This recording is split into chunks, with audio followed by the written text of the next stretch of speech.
The Nintendo Switch revision speculation is heating up. PlayStation VR fans are going to have a bunch of new stuff to play. And Microsoft is delivering tech that will merge worlds. All that and the latest and everything cool today in the Rundown. Hey, welcome to the show, everybody. We've got lots of fun technology and cool games to talk about today. Sounds like a rundown, right? Today's episode is brought to you by The Gaming Stadium. They are Canada's leader in online esports tournament facilitation. They've got tournaments going on every weekend, and you don't want to miss out on the action. You can find out all about them and join up at tgs.gg. And today's episode is dedicated to our buddy Matt, who said this about Aliens Fireteam. He says, got some good feelings about this Aliens game. Looks kind of like Gears of War, maybe with some Souls-like thrown in. If it's at all a roguelike, it's a yes from me. It does look pretty damn sweet, doesn't it? All right, we've got some news that's breaking across the internet right now about the new Switch Pro. Almost immediately following that first incredibly impressive year that the Nintendo Switch had, rumors started to hit the internet about a new hardware revision for the platform that a lot of people call the Switch Pro. I kind of like Super Switch myself, but it looks like things are finally starting to move in this direction. Bloomberg's Takashi Mochizuki and Sohee Kim have a report out that Nintendo has procured new 7-inch OLED displays from Samsung for a more powerful hardware revision of the Nintendo Switch. And of course, everybody's still calling it Switch Pro, so we'll stick with Switch Pro because it's easier this way. So this Switch Pro is going to have a 7-inch screen when it's undocked. It's going to run at 720p, and Jeff Grubb from GamesBeat has been out there saying, I'm begging you, before you give your Switch Pro takes, please look at the pixel density of 720p at 7 inches. It's 209 pixels per inch, which is equivalent to a Retina display. So he's banging the drum saying that Nintendo doesn't need to go up any higher in resolution. We don't need a 1080p undocked screen because that could be construed as a waste of power. So we're going to get a 720 display on a new 7-inch screen, but it's going to be OLED, so the contrast ratio should be amazing, and it should look great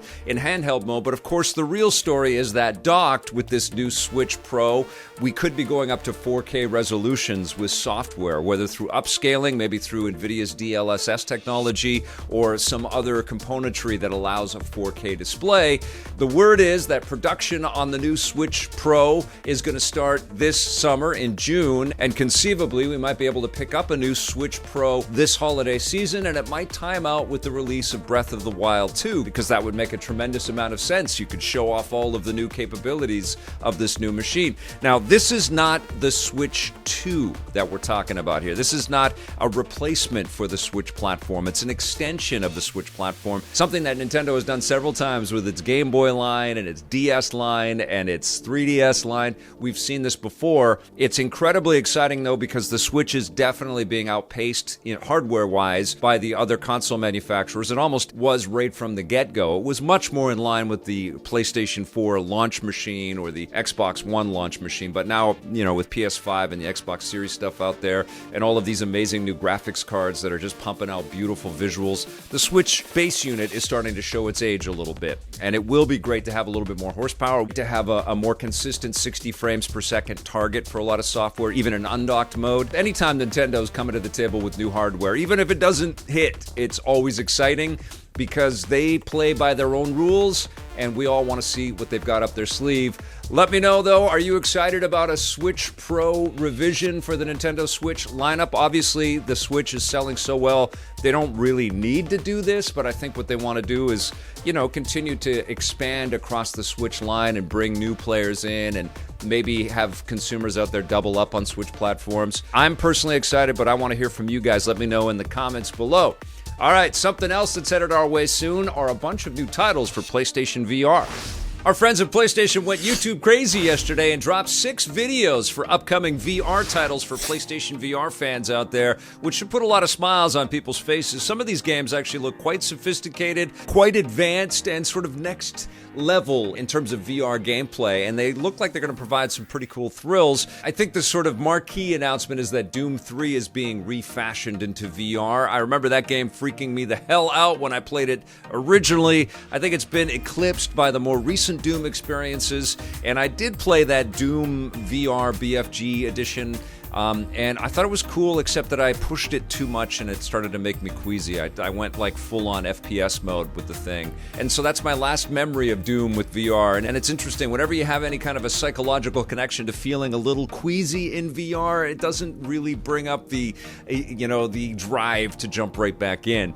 However, I do want to check out Doom 3 in VR, but that wasn't the most exciting trailer for me. I think the one that I liked the most was Fracked from Dreams. These guys made Phantom Covert Ops, and this looks like a GoldenEye fused with little Borderlands. It's cel-shaded. It's got a retro kind of vibe about it in terms of gameplay. You're on zip lines and you're shooting at exploding barrels. There's all kinds of chaos. It looks like it's going to be hilarious and enjoyable. There's another espionage game coming. It's a sequel to I Expect You to Die. It's I Expect You to Die 2, and this one looks like it's carrying on the tradition of figuring out the traps and the puzzles to progress into the story. It's all with a comedic bent. There's lots of donut eating and soda slurping, and it looks like it's going to be cute. Song in the Smoke looks like a great idea for a VR experience. It's picking up on the very popular survival game trend that's out there. You're crafting and fashioning tools and weapons and hunting, and it looks suitably moody and quite challenging as well. This one could be great. After the Fall looks like it's taking a cue from the Left 4 Dead games. We've got zombies in the snow, and it's cooperative play.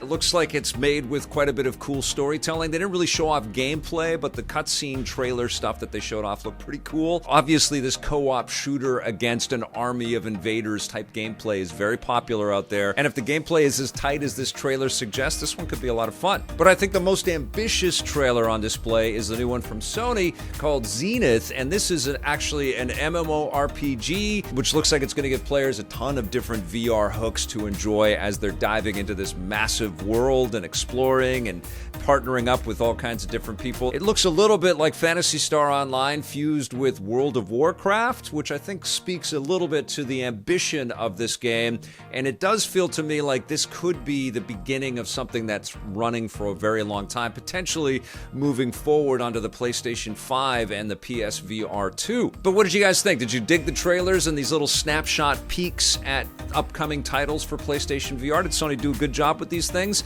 I especially want to hear from you, VR Grid. All right, it's not just Sony monkeying around with mixed realities out there. Microsoft showed off their brand new technology called Mesh. In a couple of tremendously well-produced videos talking about how technology can connect us all out there, Microsoft unveiled a little bit more about their Mesh technology, which incorporates a lot of the learnings that Microsoft has put into the HoloLens project over the years. I think these videos do an amazing job at showing kind of a real-world use case for how this holographic technology could actually be a benefit, especially in this post-COVID online connected reality that we're all in right now.